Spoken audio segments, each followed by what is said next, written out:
বন্ধুরা গামলার নামে আরেকটা কেস করা হয়েছে বন্ধুরা। এবার কেন বলছে এই কথাটা, তাই না, বা কি জন্য কেস করা হয়েছে, কে করেছে, চলো ভিডিওটা দেখো, সবটা জানতে পারে বন্ধুরা। আরেকটা কথা, আজকে গামলার ভিডিওতে পরিষ্কার দেখা গেছে বন্ধুরা, গামলার মা গামলাকে দূর দূর করে তাড়াচ্ছে। এবার কখন তাড়াচ্ছে, কখন আমি দেখেছি, চলো ভিডিওটা দেখো, আর কেন তাড়াচ্ছে সেটাও তোমাদেরকে বলবো। চলো, হ্যালো বন্ধুরা, welcome back to my channel. আশা করবো তোমরা সবাই খুব ভালো আছো, আর আমিও ভালো আছি বন্ধুরা। তো কিরে গামলা, কেমন লাগলো বল? মানে দুর্দিনে বোঝা যায় কে তোর আপন আর কে তোর পর, বুঝেছিস? মানে তুই এই যে যার ভরসায় এসছিস না ছুটে, যে আমার শক্ত হাতটা শ্বশুর বাড়ি থেকে যার ভরসায় তুই বেরিয়েছিস, আজকে না এ কুলের না ওই কুলের মাঝখানে গড়াগড়ি দিচ্ছিস। না বাপ মাও যে তোকে নিজের বাড়িতে ঠাঁই দিয়েছে না, সেটাও শুধুমাত্র স্বার্থের জন্য, ঠিক আছে? আজকে পরিষ্কার বোঝা গেছে বন্ধুরা যে এর বাপ মা একে কতটা দূর দূর করে তাড়াচ্ছে, কতটা অপছন্দ করে। তো প্রথমত বলি যে ভিডিওর শুরুতে গামলা মানে ছাদ থেকে ভিডিওটা শুরু করলো, তাই না? তো যাই হোক, পেঁচা দেখালো। তারপরে সে কি বললো বন্ধুরা, যে আমার দাদা বৌদি যাচ্ছে গিয়ে ওই মানে ওই জামাই ষষ্ঠীর জন্য, ঠিক আছে? বৌদি যাচ্ছে বাপের বাড়ি, দাদা যাচ্ছে শ্বশুর বাড়ি।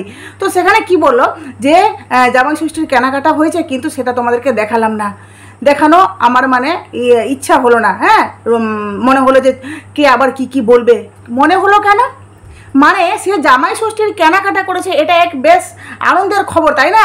গামলা যখন পয়লা বৈশাখে, মনে আছে বন্ধুরা, গামলা পয়লা বৈশাখে যখন কেনাকাটা করেছিল শুধুমাত্র তার বৌদিকে আর আরেকটা মনে হয় তার ঠাম্মিকে না তার মাকে না তার বাবাকে দেওয়া হয়েছিল।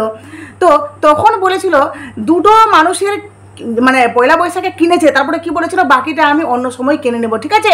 যখন পেমেন্ট ঢুকবে তারপরে বাকিটা বাকিদের জন্য, মানে যারা যারা বাকি আছে তাদের জন্য কেনা হবে।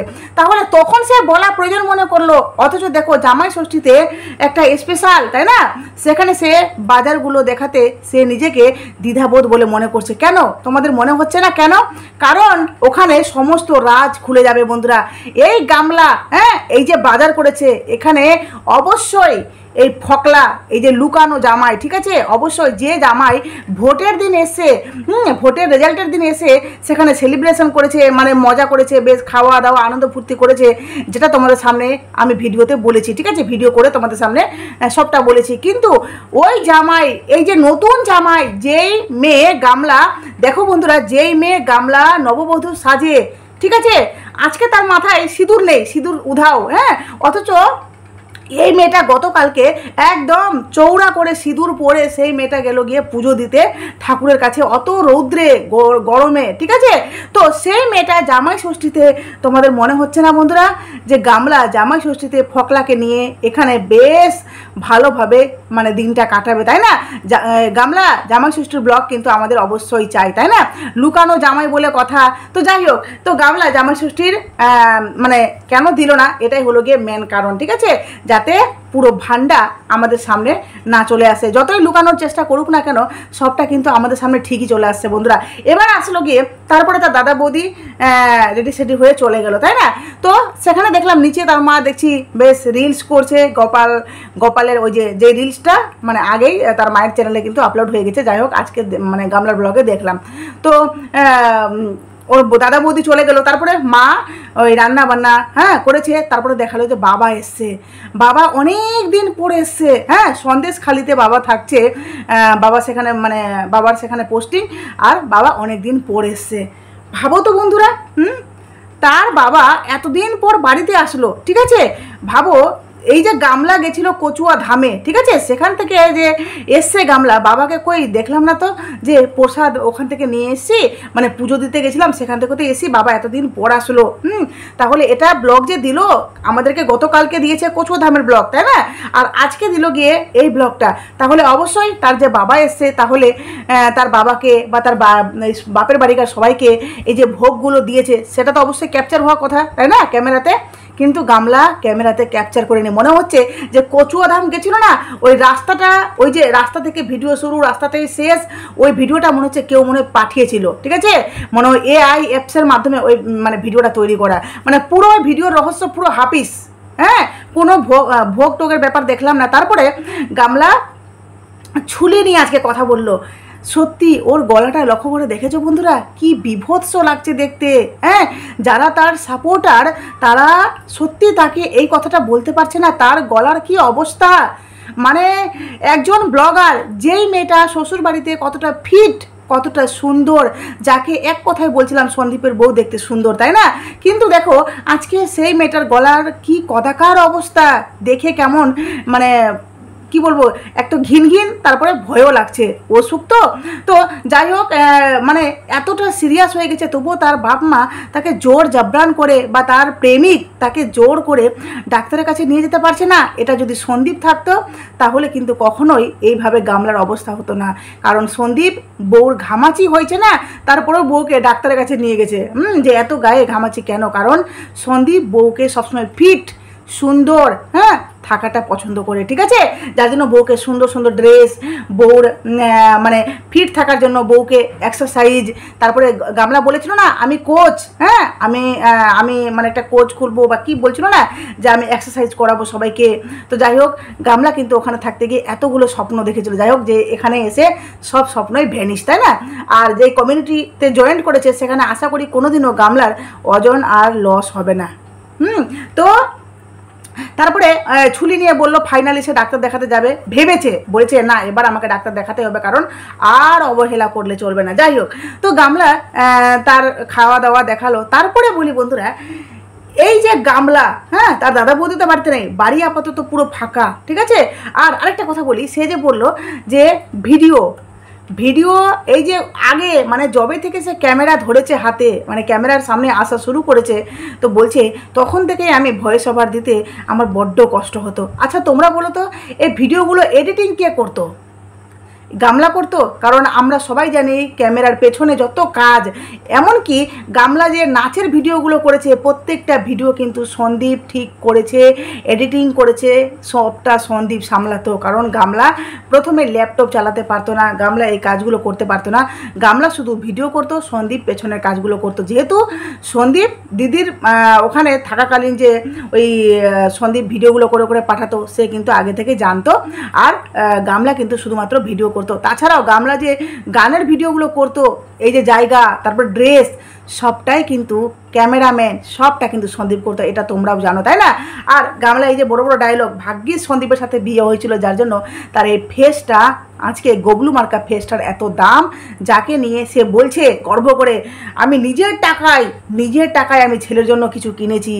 সত্যি বলিহারি, মানে তার কমেন্ট বক্সের যে কমেন্টগুলো সত্যি নেওয়া যাচ্ছে না, এতটা মানে প্রত্যেকটা ভিউয়ার সত্যি কথা বলেছে। যেই মা বাচ্চার মানে পাশে শুয়ে প্রেমিকের সাথে সেক্সুয়াল চ্যাটিং করে প্রেমিককে বলে যে আমি তোমাকে ছাড়া বাঁচবো না, তাই না, তোমার সাথে কিভাবে সময় কাটাবো, কিভাবে কাছে যাব, সেগুলো গল্প করে, আর শেষে সে বাচ্চাকে ত্যাগ করে 9 থেকে 10 মাস, মানে হ্যাঁ 9 থেকে না 9 মাসে তো সে বলেছে ছেলে তো 8 মাস, সে একদম 8 মাস অবধি টানা সে ছেলের কথা মুখে উচ্চারণ করেনি। শুধুমাত্র প্রথম যখন এসেছিল ফার্স্ট ভিডিও করেছিল, যেখানে বলেছিল যে ছেলের জন্য একটা কাস্টাডি ফাইল করলাম, এই ধরনের কিন্তু প্রথম একটা ভিডিও করেছিল, প্রথম, হ্যাঁ ফার্স্ট, এই গামলা ব্লগে, ঠিক আছে? তারপরে গামলা কিন্তু ছেলেকে নিয়ে কোনো রকমের রেসপন্স নেই, নো সাউন্ড, ঠিক আছে, একদম নট রেসপন্স, একদম চুপচাপ। তারপরে গামলা হঠাৎ করে এই সন্দীপ স্ট্রাইক দেওয়ার পর শুরু হলো গামলার মধ্যে যেই গামলা কমিউনিটি পোস্টে লম্বা করে একটা চতা লিখেছিল যে এবার তোকে আমি শাস্তি দিবই, তোকে এমন কিছু করব যে তুই আমার পা ধরতে বাধ্য হবি। সত্যি গামলা, হ্যাঁ জেদ করে ছেলেকে নিয়ে আসছিস নিজের কাছে, সত্যি কি ছেলেকে রাখতে পারবি? ছেলেকে আনার জেদ, কোন দিন ছেলে আসবে তার কোনো হদিস নেই, আর ছেলের জন্য এসব নাটক করে নিজেকে মানে খিল্লির পাত্র বানানো খুব মজা লাগছে, তাই না? এই যে ভিউয়ার্সরা তোর কমেন্ট বক্সে ভরে দিয়েছে নেগেটিভ কমেন্ট, এই সব কিছু শোনার জন্য তুই ইচ্ছা করে মানে সবাইকে রাস্তাটা করে দিচ্ছিস যে আমাকে এই ধরনের কমেন্ট করো, আমাকে নিয়ে কন্ট্রোভার্সি করো। এর আগের দিন তুই ইচ্ছা করে ওই বাইকে গেছিস, কি দরকার ছিল রাস্তার ক্লিপিংটা নেওয়া? তুই বেকে নিয়েছিস, ফ্রন্টে নিয়েছিস, কি দরকার ছিল নেওয়ার? তুই ইচ্ছা করে নিয়েছিস যাতে আমাকে নিয়ে কন্ট্রোভার্সি হোক। আর তাছাড়াও ভিডিও লেন্থ তো করতে হবে, তাই না? ভিডিও লেন্থই তো করতে হবে, তো এই জন্য করেছিস। দুটো আইসক্রিম ইচ্ছা করে কিনেছিস, আজকে ক্লারিফিকেশান দিচ্ছিস যে 2টো আইসক্রিম কেন, আমি 10টা আইসক্রিম খেতে পারি। আরে 10টা কেন, তুই 50টা খা, তাতে আমাদের মাথা ব্যথা নেই। কিন্তু তুই যে মিথ্যে কথা বলছিস, হ্যাঁ তুই ভগবানের স্থানে গিয়েও মিথ্যে কথা বলছিস, তোর লজ্জা করে না? তোকে হাতে নাতে প্রমাণ দিয়েছে, তোর ভিউয়ার্সদেরকে হাতে নাতে প্রমাণ দিয়েছে যে তুই ট্রিপে গেছিলিস, সেখানে বলেছিলি তোর সাথে ফকলা নেই, কিন্তু একটা ভিডিও পাবলিক হয়েছিল যেখানে পরিষ্কার ফকলাকে দেখা গেছে। তারপরেও তুই এই গলা কী করে বাজাস রে? গলা কি করে বাজাস? হ্যাঁ, মিথ্যে কথা বলার একটা লিমিট থাকে। তুই যে একটা মা, আজকে ছেলেটাকে গর্ভটাকে নিয়ে তুই যে সিম্পেথি খেলছিস, তুই মানুষকে বোকা বানাচ্ছিস, তোর লজ্জা করে না কোথাও যে এই ধরনের কথা আমার মা হয়ে বলা উচিত না?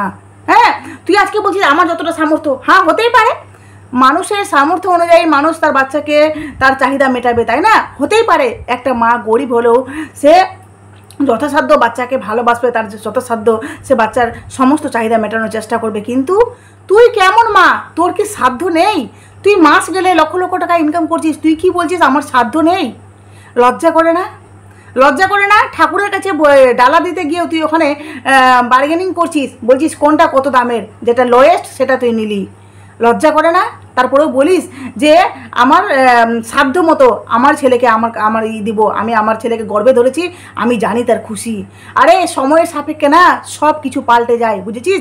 তোর ছেলে তোর গর্ভে ছিল ঠিকই, গর্ভে যে কোনো সময় কোনো নারী, যে কোনো মেয়ে মা হতে পারে যদি তার মানে মা হওয়ার সমস্ত কিছু ঠিক থাকে। তাহলে বলে না যে রাস্তা চলতে চলতে যদি আমাদেরকে কেউ জোর জবরান, মানে যেটা বলবো কি বলবো, মানে একটা হাদসা আমাদের সাথে যদি ঘটে যায় না, সেটার মাধ্যমে কিন্তু একটা মেয়ে প্রেগনেন্ট হতে পারে। এর মানে এটা নয় যে বাচ্চাটা তার বৈধ, ঠিক আছে, বা একটা অবৈধ বৈধ বলে কথা আছে কি না? তো বাচ্চাটা একটা মায়ের গর্ভে এসে অবশ্যই সেই বাচ্চাটার পুরো দায়ী মায়ের, বা বাচ্চাটা তার মা তার বাচ্চাটার মানে ঠিক আছে, বা মানে মা তার বাচ্চাটাকে গর্ভে ধরেছে, বাচ্চার পুরো অধিকার আছে মায়ের, ঠিক আছে। কিন্তু কি বলতো, বাচ্চাটা যে মায়ের, মা সেই বাচ্চাটাকে কতটা কেয়ারিং করছে, কতটা ভালোবাসছে। সিঙ্গেল মাদার হয়েও কিন্তু বাচ্চাকে মানুষ করা যায়, হ্যাঁ, বাবা ছাড়াও কিন্তু একটা মা বাচ্চাকে মানুষ করতে পারে। যেই মা একটা সুন্দর বাচ্চা, একটা সুন্দর স্বামী, সুন্দর পরিবার ছেড়ে নিজের স্বার্থে ওখান থেকে চলে এসে তুই নিজেকে নিয়ে ব্যস্ত আছিস, এখন যখন দেখছিস মানে কোনো কুল পাচ্ছিস না, সে বাচ্চাকে নিয়ে সিম্পেথি খেলতে বসেছিস। ভিউজ তো টানতে হবে না, তাই না? যার জন্য তুই ওই ঢোল, তারপরে ওই ছেলের জন্য একটা ফোন কিনেছিস, খেলনা ফোন। সত্যি বলি খালি লজ্জাও লাগে। এবার আসি মেন কথায় বন্ধুরা, হ্যাঁ, মানে তোর লজ্জা থাকলে না তুই কখনো এই ধরনের কথা ভিডিওতে বলবি না। যাই হোক, তোর তো লজ্জাই নেই, কারণ তোর মতো মানুষ লজ্জা থাকলে চলবি কি করে তোরা, তাই না? তো এবার আসি মেন কথায় বন্ধুরা, যে গামলার মা দুধ দূর করে তাড়াচ্ছে, রিয়েলি বন্ধুরা 14 মিনিট 33 সেকেন্ডে তোমরা গিয়ে ভিডিওটাতে দেখো, গামলা পরিষ্কার করে শেষের দিকে বলছে যে আমি আর আমার ঠাম্মি তো এক জায়গায় ঘুমাই। কোথায় ওরা এক জায়গায় ঘুমাতো বন্ধুরা? গামলা তো নিচে ঘুমাতো, মেঝেতে। যার জন্য তো গামলা একদিন বলেছিল যে আমার মুখ চোখ কেন ফুলে, আমি মেঝেতে ঘুমাই। তাহলে গামলা মেঝেতে ঘুমাতো, ওর ঠাম্মি উপরে ঘুমাতো, তাই না? তারপরেও আজকে দাদা বৌদি নেই, তো ওর ঠাম্মি কী বললো, তুই আজকে দাদা বৌদির ঘরে ঘুমা। ওর মা বললো, মানে ওদের বাড়িকার মেন মালিক হচ্ছে ওর মা, ঠিক আছে, ওর মা বললো যে তুই আজকে দাদা বৌদির ঘরে ঘুমা। গামলাকে দূর করে তাড়িয়ে দিল, কারণ গামলার যে ছুরি, কেউ গামলার কাছে ঘেঁষাঘেঁষি করতে চাইছে না, গামলার পাশে কেউ শুতে চাইছে না। কথা সবাই বলবে মিষ্টি মিষ্টি, কারণ গামলা সবার খরচ দিচ্ছে, যে হ্যাঁ এই যে মানে মান্থলি একটা খরচ দিচ্ছে ওই বাপের বাড়িতে, যার জন্য গামলাকে কেউ মুখে কোনো কিছু বলতে পারে না। কিন্তু অনেক সময় কি হয় বলতো, যখন টাকা দেয় বা যখন কোনো কিছু গামলা কিনে বাড়িকার জন্য সবার মন খুব খুশি থাকে, কিন্তু যখনই ওটা আস্তে আস্তে টাইম একটু মানে কিছু টাইম হয়ে যায়, হ্যাঁ, বা কিছু দিন চলে যায়, তখন কিন্তু আবার সবাই ভুলে যায়, আবার গামলা একটা ডোজ দেয়, হ্যাঁ, যাতে সবাই আমার ক্যামেরাতে খুব খুশি ভালোভাবে আসে। আর গামলাকে আজকে দূর করে তাড়িয়ে বুঝিয়ে দিল যে তোর অসুখ তোর কাছে রাখ। যার জন্য তো বাবা মা একবারও জেদ করছে না যে মেয়েটাকে ডাক্তার দেখাতে পাঠায়। না হলে মেয়ে যার বাড়িতে থাকছে, বাবা মার আন্ডারে আছে, সে বলছে তো যে বাবা মার আন্ডারে আছে, তাহলে কেন তার বাপ মা ঘুরতে পারছে, মজা করতে পারছে, আনন্দ করছে, সারাদিন লুডো খেলে টাইম কাটাচ্ছে, অথচ ডাক্তার দেখাতে পারছে না? আর আরেকটা কথা বন্ধুরা, কেস, আমি গতকালকে এক গামলার সাপোর্টার, ঠিক আছে, মানে উনি টাইটেলে বড় করে দিয়েছেন যে সন্দীপ আবারও কেস করলো গামলার নামে। ঠিক আছে। তো কেসটা কি, ভিডিওতে গিয়ে দেখলাম যে গামলা দুটো আইসক্রিম খেয়েছিল। মানে উনি কতটা সন্দীপকে ব্যঙ্গ করেছে, বলছে গামলার যে দুটো আইসক্রিম খাওয়ার ভিডিওটা, মানে যে ভিডিওটা গতকালকে দিয়েছিল, আর সন্দীপ ওইদিকে দুটো আইসক্রিম খেয়েছে, এটা নাকি সন্দীপ গামলাকে দেখে জ্বলনে দুটো আইসক্রিম খেয়েছে। আর সেটা খাওয়ার পর সন্দীপ নাকি ওই বসিরহাট কোর্টে গিয়ে গামলার নামে কেস করেছে যে কেন সে দুটো আইসক্রিম খেলো, নিশ্চয়ই ওর সাথে কেউ গেছিল। বলি কি এই যে বুড়ি মাসি, বলি কি সন্দীপের পিছনে তো অনেক লেগেছেন, গামলাকে নিয়ে একটু সত্যটা বলুন। কারণ গামলা যখন বাইকে বসে রাস্তার ভিডিওটা দিয়েছে না, সেখানে পরিষ্কার বোঝা গেছে যে গামলা বাইকে গেছে, ঠিক আছে। ওই টোটোতে যেতে পারে না, ওই অটোতে যেতে পারে না, কারণ কখনো অটো টোটোতে বসে এই ধরনের ভিডিও শ্যুট করা যায় না, বুঝলেন। বয়স তো হয়েছে, একটু সত্যটা বলুন, সত্য বলে মাইন্ড থেকে বিচার করে কথাগুলো ভিডিওতে বলুন। সন্দীপ কেস করতে যাবে, সন্দীপ অবশ্যই যেগুলো কেস করার দরকার, যেগুলো করা প্রয়োজন, সেগুলো ঠিক সন্দীপ করেছে, তবে আইসক্রিম নিয়ে না। এর জন্য কিন্তু আইন সব ভিডিওগুলো দেখছে, ঠিক আছে, প্রশাসন কিন্তু সব ভিডিওগুলো দেখছে। গামলা বেশি চালাকি করতে গিয়ে না সবটাই ধরা পড়ে যাচ্ছে, কারণ গামলা ওখানে কার সাথে গেছে, কীভাবে গেছে, সবটা কিন্তু প্রশাসন বুঝতে পেরেছে। জাস্ট ওয়েট অ্যান্ড ওয়াচ বন্ধুরা, তোমরা সব বুঝতে পারবে যে গামলার চালাকি সবটা ধরা পড়েছে। কারণ গামলা বলছে না বড় গলা করে, আমি তো আগে ছিলাম ওর সাথে সম্পর্কে, এখন নেই, এখনও আছে, আগেও ছিল, আগামীতেও থাকবে। চলো ভিডিওটা এখানে শেষ করলাম। প্লিজ তোমাদের মূল্যবান মতামত অবশ্যই আমার কমেন্ট বক্সে দিও। আর সন্দীপের ভিডিওটা বেশ ভালো লাগলো আজকে, তারা খুব মজা করুক, আনন্দে দিনগুলো কাটাক, পুরীতে খুব খুব এনজয় করুক, তাই না। তো চলো ভিডিওটা এখানে শেষ করলাম। প্লিজ তোমাদের মূল্যবান মতামত অবশ্যই আমার কমেন্ট বক্সে দিও। আর নতুন থাকলে চ্যানেলটি সাবস্ক্রাইব করে নোটিফিকেশন করে প্লিজ পাশে থেকো। ভাবি ভিডিওটা ছোটো করবো, কিন্তু ভিডিওটা বড় হয়েই যায়। চলো টাটা।